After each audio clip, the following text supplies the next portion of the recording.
Hardship suit, خاتون فرعون کے عظیم کارنامے۔ آج سے 5000 برس قبل افریقہ کے صحراؤں میں ایسی ریاست قائم ہوئی جسے انسانی تاریخ کے ارتقاء میں نمایاں مقام حاصل ہے۔ ایک ایسی تہذیب جس کے رہنے والوں نے فن تعمیر، سائنس، انجینئرنگ، میڈیکل، طرز تحریر، فنون اور دیگر شعبات میں ایسی خدمات اور کارنامے سر انجام دیے جو آنے والے دور کے انسان کے لیے رہنمائی کا باعث بن گئے۔ اس عظیم ریاست کے سب سے اعلیٰ مقام پر فائز انسان کو فرعون کہا جاتا تھا۔ یہ فرعون ہی تھے جنہوں نے اپنی پالیسیوں سے مصر کو دنیا کی عظیم طاقت بنایا تھا۔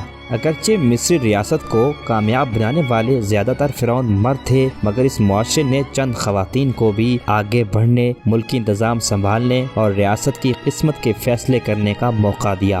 انہی خواتین میں ایک مشہور نام ہارڈشپ سوٹ کا ہے۔ وہ خاتون جو 15 برس فرعون کے اعلیٰ ترین عہدے پر رہی، جس نے مصر کو معاشی لحاظ سے طاقتور بنانے کے لیے دلیرانہ فیصلے کیے، جس کا دور جنگوں کے بجائے امن کی وجہ سے مشہور ہے۔ آخر ہارڈشپ سوٹ کے تجارتی لحاظ سے اہم فیصلے کیا تھے؟ اس نے وہ کون سا کام کیا جو اس سے قبل کوئی فرعون نہیں کر سکا تھا؟ اس ویڈیو میں ان سوالوں کے جواب آپ کے سامنے رکھیں گے۔ چینل کو سبسکرائب کر دیں اور گھنٹی کا نشان دبا دیں تاکہ آپ تک ہماری دلچسپ اور معلوماتی ویڈیوز بر وقت پہنچتی رہیں۔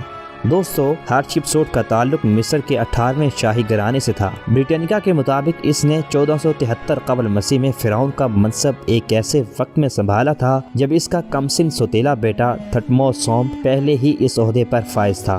ہارڈشپ سوٹ نے فرعون کا عہدہ کیوں چنا، وہ کس طرح کامیابی سے اس تک پہنچی اور اس حوالے سے مورخین نے اس پر کیا کیا الزام دھرے ہیں، یہ جاننے کے لیے ہماری گزشتہ ویڈیو ضرور دیکھیں، لنک ڈسکرپشن میں دیا گیا ہے۔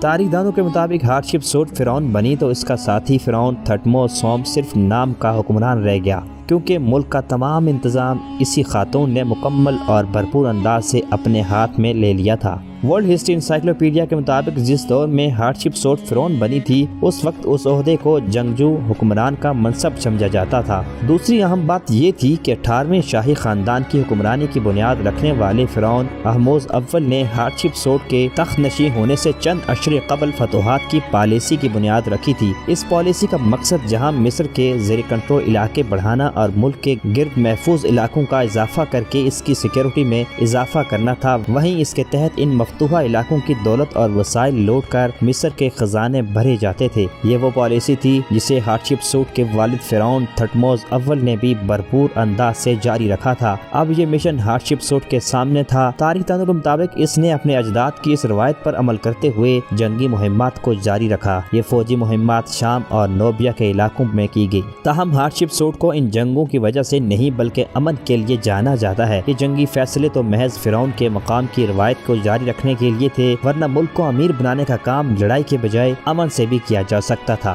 دولت اور خوشحالی جنگی مہمات کی بجائے تجارتی مہمات سے بھی لائی جا سکتی تھی، اور اس نے ایسا کر دکھایا۔ تاریخ دانوں کے مطابق ہارڈشپ سوٹ نے ایک دور دراز ملک کے لیے ایک بڑے تجارتی قافلے کو بھیجنے کا انتظام کیا۔ اس زمانے کے اس ملک کا نام پنٹ بتایا جاتا ہے۔ جدید تاریخ دانوں کا کہنا ہے کہ یہ ملک آج کے دور کے سوڈان، ایتھوپیا اور ایریٹریا کے علاقوں میں کہیں پایا جاتا تھا۔ قدیم دور کا یہ ملک پنٹ مصر کے لیے تجارتی لحاظ سے بہت منافع بخش تھا اور کئی قیمتی اور انمول اشیاء کے حصول کا ذریعہ سمجھا جاتا تھا، مگر اس کے لیے سفر کرنا جہاں انتہائی مہنگا تھا، وہیں اس پر بہت وقت لگتا تھا۔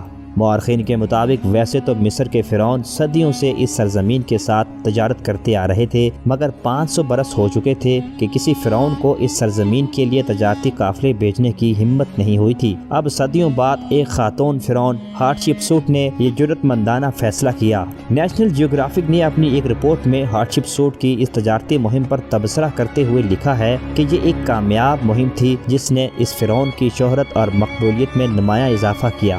اس کامیاب کاروباری مہم سے مصر کے لیے جو کچھ لایا گیا، اس کی تفصیل کو ہارڈشپ سوٹ کی تدفین کے مقام پر بنائے گئے مندر کی دیواروں پر کندہ کرایا گیا تھا۔ ان میں ڈھیر سارا سونا، آئیوری یعنی ہاتھی کے دانت، قیمتی درختوں کے پودے اور مصر کے لیے مذہبی لحاظ سے مقدس کئی جانور جیسا کہ بندر اور تیندوے وغیرہ شامل تھے۔ اس حوالے سے ہارڈشپ سوٹ کے مندر پر کندہ کرائی گئی تحریر میں جو تفصیلات ہیں وہ کچھ یوں ہیں۔ بحری جہازوں کو پنٹ کے سرزمین کی حیرت انگیز اشیاء سے مکمل بھر دیا گیا۔ ان حیرت انگیز چیزوں میں اس ملک کی تمام اچھی مہکدار لکڑی، خوشبودار گوند کے ڈھیر اور اس کے تازہ پودے، مضبوط قیمتی لکڑی، ہاتھی کے اصل دانت، خوشبودار مسالے والی لکڑی، قیمتی عطر، آنکھوں کے لیے سنگار، بڑے اور چھوٹے بندر، کتے اور جنوبی تیندوے کی کھالیں شامل تھی۔ اس سے قبل کسی بھی بادشاہ کے دور میں اس کے برابر اشیاء نہیں لائی گئی تھی۔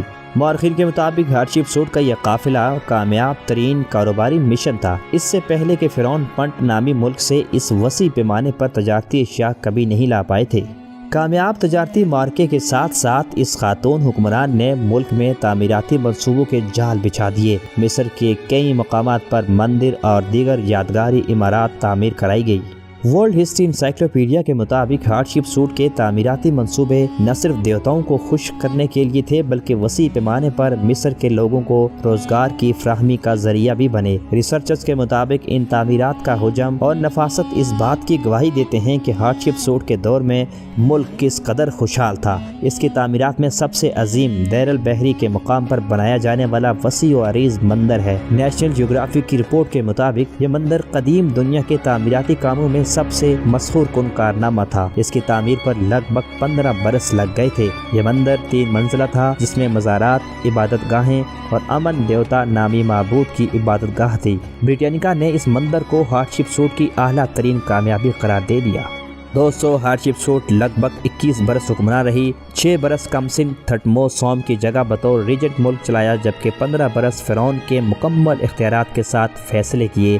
پھر 1458 قبل مسیح میں اس کا انتقال ہو گیا۔ سائنسدانوں کے مطابق اس کی موت بیماری کے باعث ہوئی تھی، مگر جب اس کی زندگی کا سورج غروب ہونے والا تھا تو اس نے اپنے ساتھی فرعون اور سوتیلے بیٹے تھٹموس سوم کو ریاستی امور میں نمایاں کردار ادا کرنے کا موقع دیا تھا۔ تھٹموس سوم تخت نشین ہونے کے ابتدائی برسوں میں کم عمری کے باعث ملک چلانے کے قابل نہیں تھا، اور بعد میں جب ملک چلانے کے قابل ہونے والا تھا تو اس کی سوتیلی ماں نے فرعون کا عہدہ سنبھال کر اس کے کردار اور شخصیت کو پردے کے پیچھے دھکیل دیا تھا۔ اب برسوں بعد اسے بااختیار فرعون بننے کا موقع مل گیا۔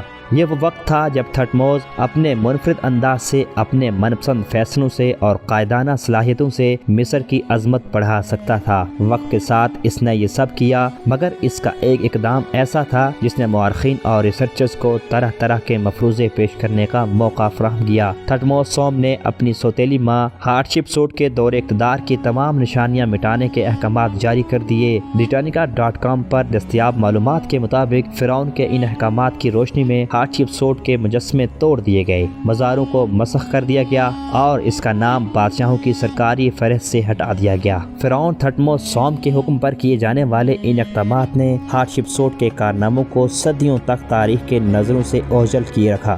19ویں صدی قبل مسیح میں ماہرین آثار قدیمہ کو دیر البحری کے مقام پر کھدائی کے دوران ہاتشپسوٹ کے زمانے کے مجسمے، پینٹنگز اور دیگر ایسی اشیاء کا ملبہ ملا جنہیں تھٹموس سوم کے احکامات پر زیر زمین دفنایا گیا تھا۔ جب ماہرین کی جانب سے ان قدیم اشیاء پر کندہ عبارات کو پڑھا گیا تو اس خاتون فرعون کا نام اور کارنامے آج کے انسان کے سامنے آ گئے۔ اگر 200 برس قبل ماہرین آثار قدیمہ یہ کارنامہ سر انجام نہ دیتے تو شاید آج تک ہاتشپسوٹ کا نام اور کام راز ہی رہتا۔ مگر اہم سوال یہ ہے کہ فرعون تھٹموس سوم نے مصر کی تاریخ سے ہاتشپسوٹ کا نام مٹانے کے احکامات کیوں جاری کیے تھے؟ یہ جاننے کے لیے ہماری اگلی ویڈیو ضرور دیکھیں۔ تب تک کے لیے اللہ حافظ۔